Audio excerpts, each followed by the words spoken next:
What's up, guys? Just gonna make a short little video. It's an '04 Chrysler Pacifica. Came to me from another shop with a coil D, I believe, circuit. I'll write in the description what the number of the code was. So I was actually able to grab my scope and get into the wires in the front of the car here.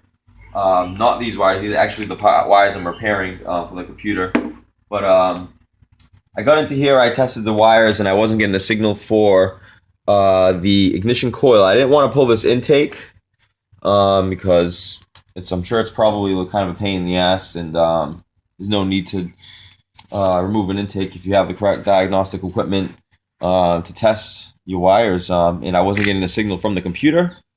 So I went to the computer, I cut the wire for that injector to remove it from the rest of the circuits, just in case it was a short or something. And I tested for a signal there. What I did before that, though, was clear the codes first, just in case the computer is not allowing this to give a signal anymore because you had a short or something like that. So, like I said, shut the car off, clear the codes first, then start it to do that test. So cylinder number 4, I had no signal there as well. So I had a fried PCM, but usually there's a reason. The PCM just usually just go bad. So I actually, right next to the PCM is this harness. It's actually the PCM's located behind this washer fluid bottle here down there. And I just traced this back a little bit and noticed I had a real bad rub spot because the motor mounts on this car are really, really bad. The motor rocks a lot, so basically the wires have bend back and forth, and we're rubbing against like another like torque strut sort of mount down there. It rubbed through the harness, shorted the computer out, and basically we lost a driver for cylinder number 4 ignition coil. As you can see here, I have to replace, I think it's 10 wires we counted, or at least patch them. Here's one patch I've done already. For a computer, you really kind of want to solder these guys. I mean, I'm sure I guess you could get away with electrical tape, but for how long, who knows? But yeah, I'm just chopping in some patches here. Fixing the wire harness.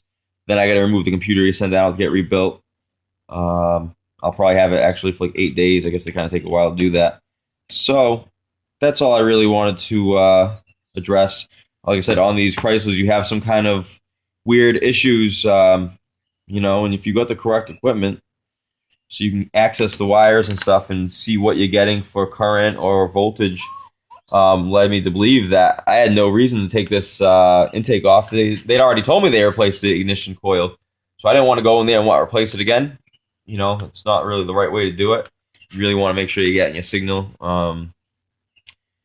for your coil, power ground, all that good stuff. So I hope that helped a little bit. So I would check under the car next to the torque strut mount that goes to the transmission.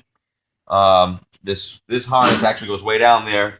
Watch out, it definitely rubbed and screwed the whole harness up, screwed the computer up. Now this is costing her $900 rather than if she would have brought it to me right away, maybe it wouldn't have ruined the computer. But she had, bunch of people just throwing pots at it, trying to fix it when all, it was a wire. Now it's a computer. So as soon as you have problems, guys, get them fixed right away. The faster you get it fixed, generally cheaper costs. So, all right, so that's about it.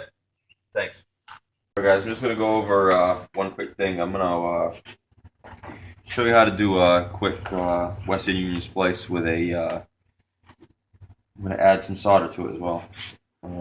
So basically, I don't know if you can get this on the camera.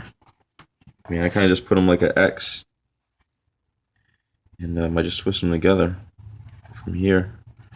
Just pull that around, twist the other side, so it's real tight together.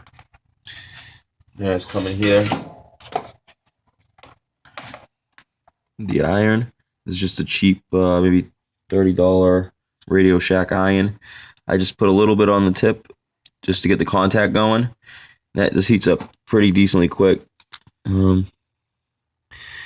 and just want to add it to the copper.